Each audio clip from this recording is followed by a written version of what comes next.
मलक नारोवाल साहब ने जिस तरीके से जज्बाती तकरीर की है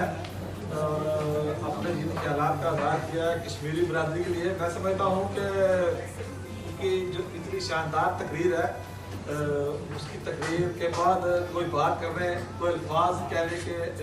नहीं है। मैं एक दफ़ा फिर यहाँ पे आए हुए तमाम मेहमानों का शुक्रगुजार हूँ। मैं खसूसी तौर पे शुक्रगुजार हूँ सफीर पाकिस्तान जनाब इम्तियाज़ अहमद साहब का, और मैं शुक्रगुजार हूँ दुनिया भर में पाकिस्तानी सफारतखानों का कि जिन्होंने हर दौर में कश्मीरी बिरादरी के लिए, मेरे मुल्क कश्मीर के लिए सफारतकारी की है। जहाँ तक बात कश्मीर की आज़ादी की है, जब भी कश्मीर की आज़ादी की बात होती है, जब हम देखते हैं एक तरफ कश्मीरी